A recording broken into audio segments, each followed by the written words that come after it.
Itsekritiikillä on varmasti aikansa ja paikkaansa, mutta ensimmäisellä tai toisella ikebana-tunnilla itsekritiikille ei ole kyllä mitään käyttöä. Se vaan estää sua tekemästä asioita. Kun ensimmäisellä tai toisellakin tunnilla sä totuttelet vielä siihen kukkasiilin käyttöön, mehän aloitetaan kukkasiilistä, niin tärkeintä, että saat ne matskut pysymään siinä siilissä. Sä opettelet vielä teknisiä jippoja. Tökit vaan matskua siihen siiliin. Asettauduin itse äsken aloittelijan asetelmaan ja tein asetelman kaarevista viivoista.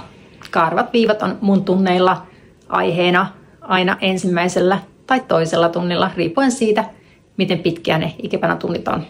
Mä eilen yritin tehdä pelkästään orapihajan-oksista. Täällä on siis 2 orapihajan-oksaa. Tämä ja tuo. Ja väkersin niitä monta tuntia eikä niistä tullut mitään. Sitten tänään mä sain yhdeltä Mariolta humalaa lisäksi. Täällä menee humalaa, pari ohutta humalaa ja sitten tuolla on humalakukintoja.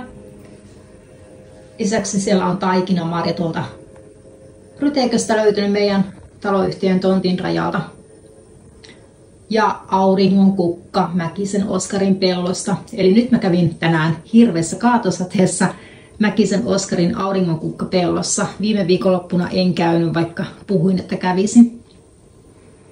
Ai niin, ja astioina mulla on tässä läjä tällaisia muoviastioita tai melamiinia, mitä onkaan.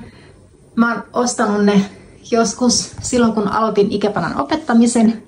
Niissä oli semmoinen valkoisen vihreä kukkakuvio. Mä maalasin ne ruskeaksi.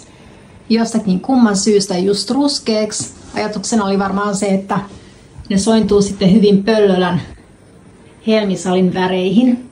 Mutta se oli kyllä höpsö ajatus, koska Pöllölässä on muutenkin sitä ruskeata, niin olisi voinut laittaa jotain muuta väriä, joka erottuisi sitten paremmin sieltä ruskeasta seinistä. Joku turkoosi olisi esimerkiksi hyvä kontrastiväri ruskean kanssa. Ja siiliin tehty, niin kuin aloittelijat tekee. Siiliä olen pyrkinyt peittämään, ettei se nyt sitten hyppäisi sieltä silmille heti ensimmäisenä.